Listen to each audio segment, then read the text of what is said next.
Welcome back. You're still tuned in to News and Views with myself, Salailo Makwidiri, and we're going to be turning our attention now to, diplomatic flashpoints that keep flashing here and there and everywhere. This time around, we'll be discussing South Africa's firm refusal to travel to the US to hand over the G20 presidency. So, after the G20 this weekend. So there's supposed to be an official handover from South Africa, where the current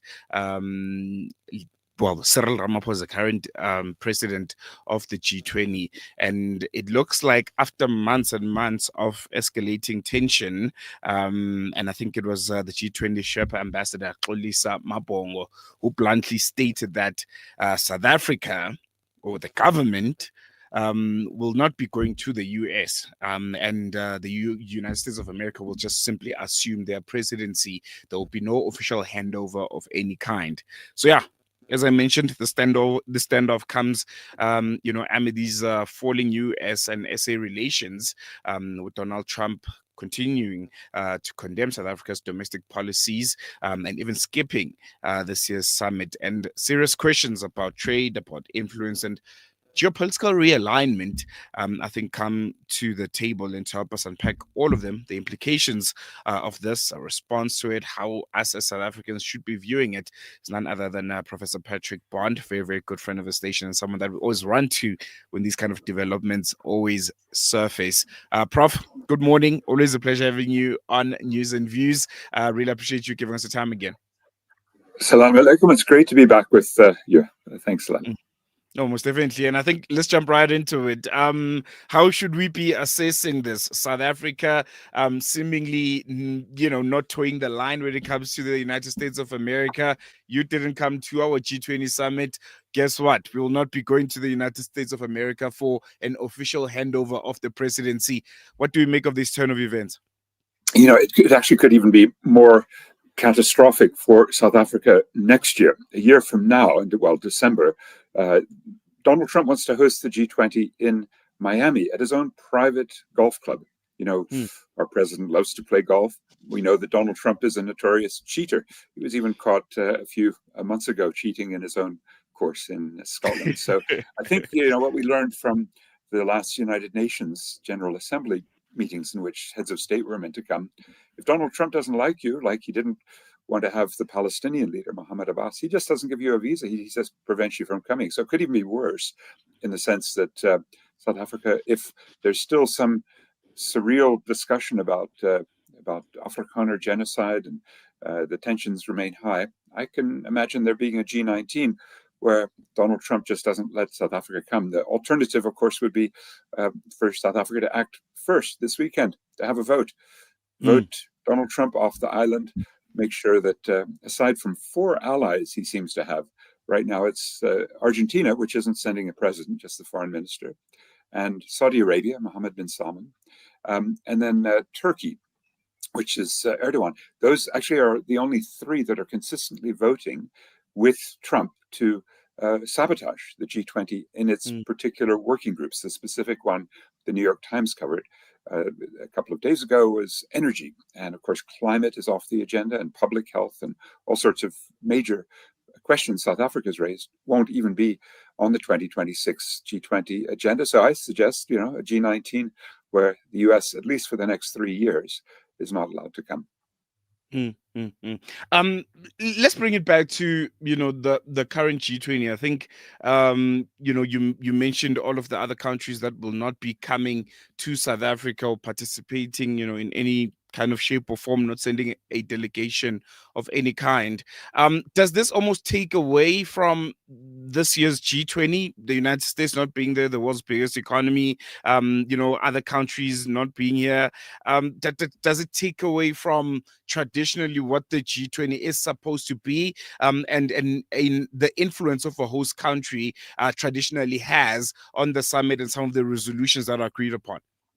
Yeah, that's a very good worry that, as some have said, this is a Mickey Mouse multilateralism. In other words, it's not yet going to be a serious effort to solve the world's problems. If one of the most important problems, Donald Trump's United States and Western imperialism, isn't going to be up for trial. They're just going to be ignored as if passing the G20 to Trump for this coming year is no sort of contradiction. It's a huge contradiction. It makes the G20 absolutely impotent to deal with the three big themes that Zane Dangor, the Sherpa, has been able to elevate to the sort of principles of this G20, which are solidarity, equality, and sustainability. And in all three, as soon as he heard those, the US Foreign Minister, Marco Rubio, said, that sounds like diversity, equity, inclusion, and climate. We don't want any part of that. So it really does seem like a sabotage effort. The New York Times coverage really was quite shocking because it seems not only is this big November 22, 23 event at Nasrec going to have no US participation, no Argentine, well, the Argentines will send a foreign minister. The others you mentioned, we won't see Xi Jinping. We'll see his premier, Li Qiang. We won't see Vladimir Putin or Sergei Lavrov. We won't see Claudia Sheinbaum, the Mexican leader. So it does feel like a very low-grade G20. And if you think about where the G20 began, it was with the financial crisis caused in the United States by irresponsible real estate lending that created in September 2008 Lehman Brothers meltdown, which then created a sort of contagion of financial turbulence across the world. And the G20 was pulled together, having been a series of finance ministers' meetings, but as a head of states gathering. At that time, Thabo Mbeki had just been thrown out of office, and Kgalema Motlanthe was the president. He sat quietly in Washington in October of 2008, but they stitched together at that meeting, and they chose Trevor Manuel to do the sort of heavy lifting with finance ministries and the IMF. He was still South Africa's finance minister, to get the IMF about $1 trillion of bailout support. And then they also all agreed on loose money. So if that's the origins, in a sense, it's getting the US especially and the other big G7 powers. Those are Canada, 4 European countries, Britain, Germany, France, Italy, plus Japan, and putting them together as the G7, and that meant they needed more money in 2008 to do this bailout properly. And then they brought in especially China and Saudi Arabia that had huge reserves, and they added a few others, including South Africa. Today, it looks like it's a G7, except a G1. The US is not even playing ball with the other Western neoliberal leaders. Unfortunately, Donald Trump has just created such havoc with world trade that it's ultimately fruitless to say, well, who's his alliance? It changes every moment. So you have a G1, a G6, and then you have the BRICS, and then you have about 5 others: Australia, Korea, Argentina, and Mexico and Saudi Arabia that aren't quite in the BRICS. So that's the sort of formulation. And the question is, can leaders address the huge crises? And we're seeing failure right now in Brazil with the climate summit hosted by Lula, who will be coming on the weekend, leaving hopefully the climate summit wrapped up on Friday, although that's always doubtful. And then perhaps we'll also see some debate about the African debt. And unfortunately, Manuel, again, coming back into the scene here to try to deal with the African debt, that is high interest rates and lower revenues from lower aid, lower trade because of the US sanctions and tariffs, and the general decline of commodity prices since 2022. All of these main African countries are having really serious problems. 3, Zambia and Ghana and Ethiopia, defaulted over the past 4 years. So we're seeing basically a squeeze, and the man in charge of unsqueezing Africa, Trevor Manuel, unfortunately has a conflict of interest. He's the head of Old Mutual, the biggest insurance company in Africa, and the deputy chair of the Rothschilds Bank here in South Africa. And that means his portfolios are not going to be amenable to cutting interest rates, writing off debt, declaring some of the debt odious, corrupt debt. This is exactly the opposite, to try to squeeze Africa more on behalf of his 2 institutions. That conflict of interest is, I think, led to a tragedy. So across the board, Mickey Mouse multilateralism, I think that's unfortunately what we're going to conclude on Sunday. Very, very unfortunate. But Prof, I'm sure there's some positives. What would success look like post this G20, G19 summit here in South Africa? Are there, any signs of positivity that we can draw out of it, whether it's the countries that have attended or, what will come out of the summit in itself?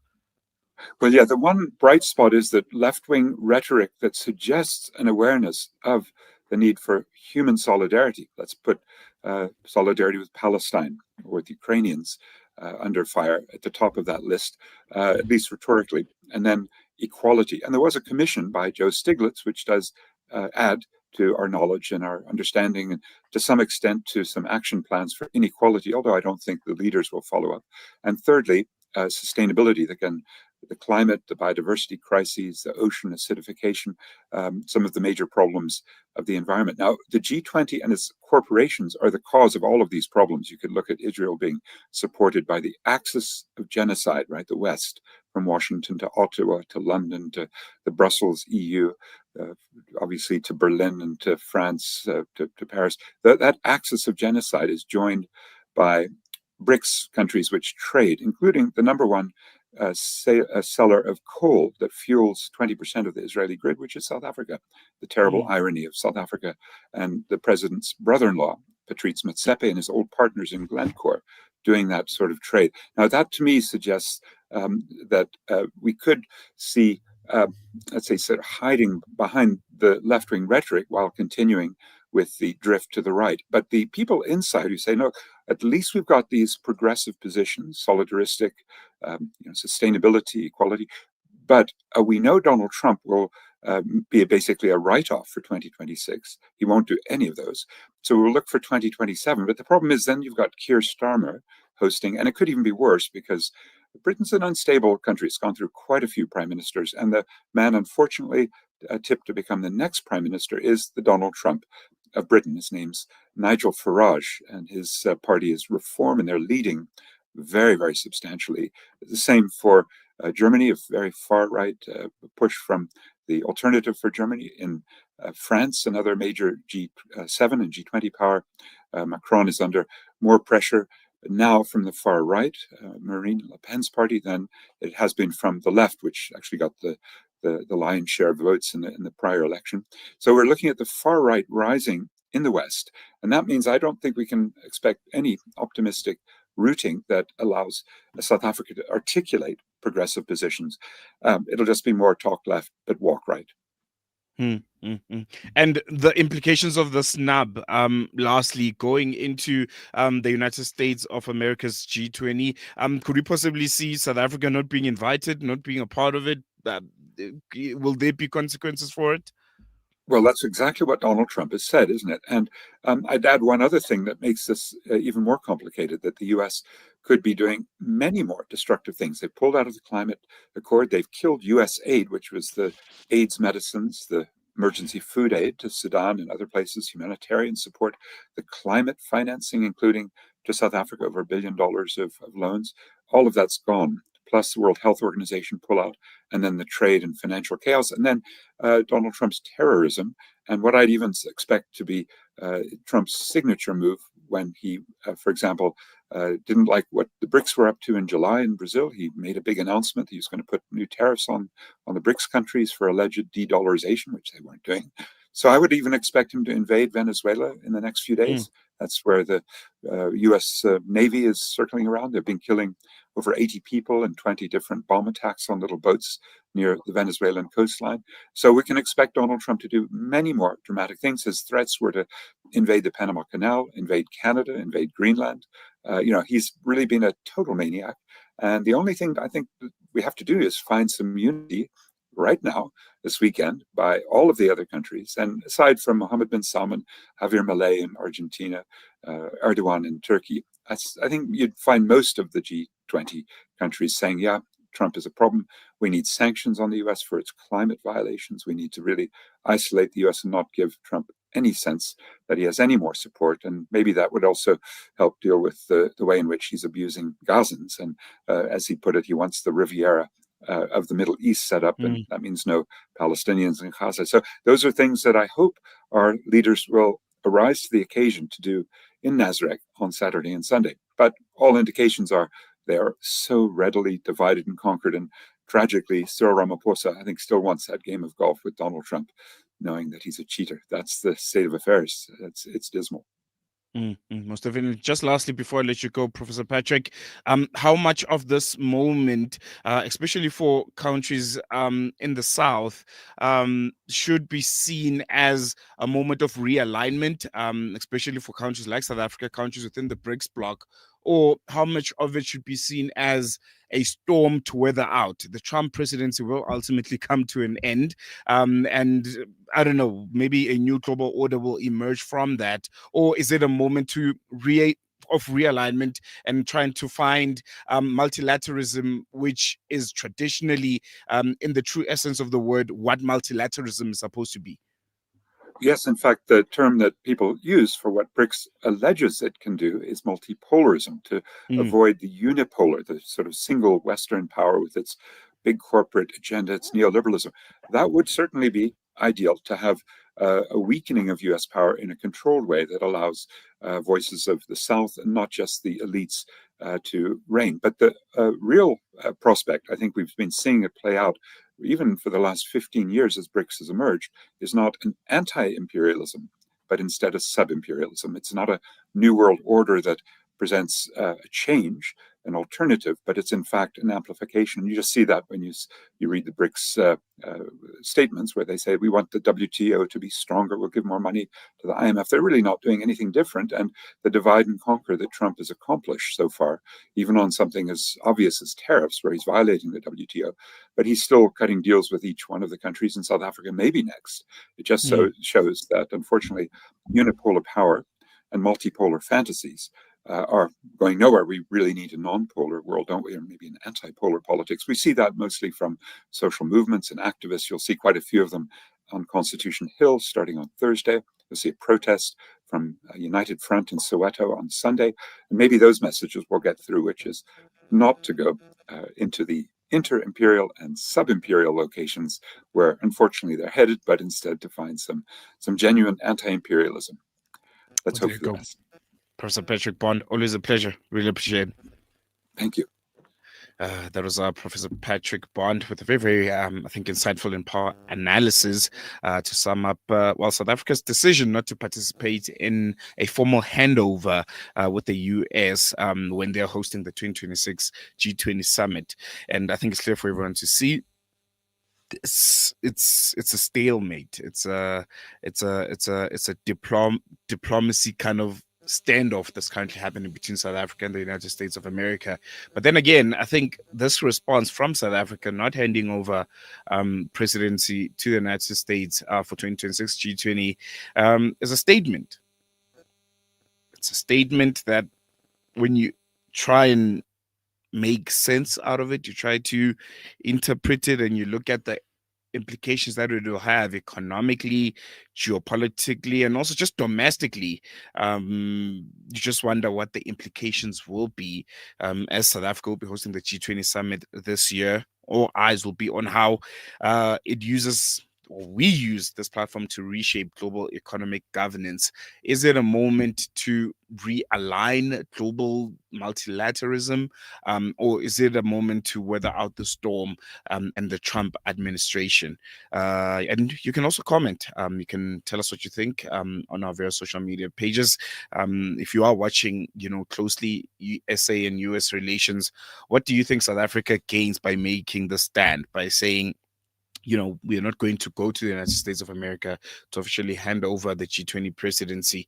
And what do you think we stand to lose? And do you care, essentially? Or, it's tit for tat. The United States of America decided they'll not be coming to South Africa to participate in the G20, almost relegating this year's summit to, I think, a null and void kind of gathering of world leaders.